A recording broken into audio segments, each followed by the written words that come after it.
Hello everyone, today is the 3rd of February 2025 and this is the Just Dario Daily. The title of today daily is Why Making America Great Again is Such a Bad News for Many Greedy US Investors. It is no mystery that US companies that produce goods in other countries like China and sell them in the US have successfully implemented many strategies over the years to maximize profits, while minimizing taxations on their operations, especially profit tax.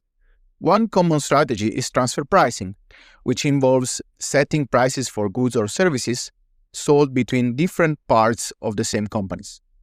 For example, if your US company buys product from your factory in China, you can set the price at a level that shifts profits to the country with a lower tax rate.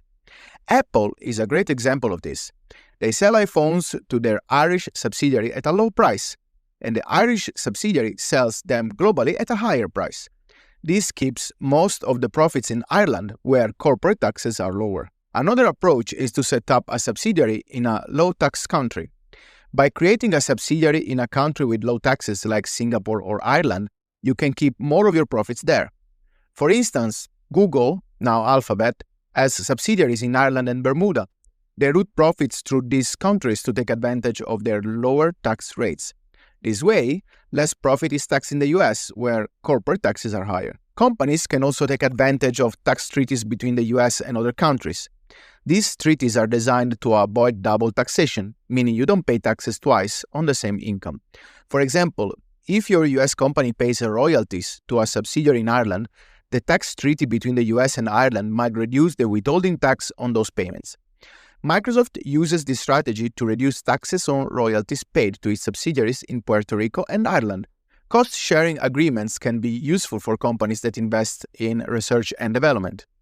These agreements allow your US company and a foreign subsidiary to share the costs and profits of developing new products or technologies. Facebook, that is now Meta, uses this strategy to allocate profits from its intellectual property to its Irish subsidiary, where taxes are lower. From what I've just described, it is clear how American companies, especially large ones with international operations, greatly benefit from selling to voracious US consumers who will rather continue piling up on debt on their credit cards than spending within their means, while the US and its economy only marginally benefit from their operations. Production is done abroad in low labor cost countries, weakening the backbone of any major economy. Manufacturing.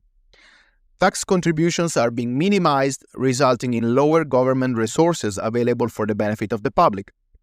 The economy becomes overly reliant on partners to the point that these can gain significant geopolitical leverage on the economy itself. Capital is kept abroad and mostly idle rather than being reinvested where the revenues are being generated.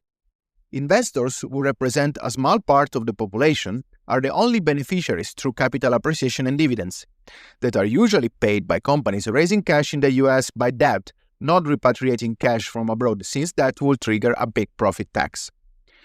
If a company that sells goods in the US while producing them in a low labor cost country like China or Vietnam decides to shift its production and supply chain to the US, the financial impact would unfold in both the short term and the long term. In the short term, the company will face significantly higher production costs due to the increased cost of labor and potentially more expensive raw material in the US. For example, the average hourly wage for manufacturing workers in the US is around $20 to $30, compared to $3 to $6 in China, which will directly reduce the company gross profit margins unless it raises prices or improves efficiency. Additionally, the company will need to make substantial upfront investments in new facilities, machinery, and technology, which could strain its cash flow and potential require taking on debt. These higher costs might force the company to increase the selling price of its products, risking a loss of price-sensitive customers or absorbing some of the cost, leading to lower profit margins. In the long term, the company could benefit from several advantages that might offset the initial financial strain. By producing domestically, the company would avoid tariffs on imported goods and reduce shipping and logistic expenses. The US government also offers various incentives for domestic manufacturing, such as tax credit and accelerated depreciation on equipment, which could help lower the overall tax burden.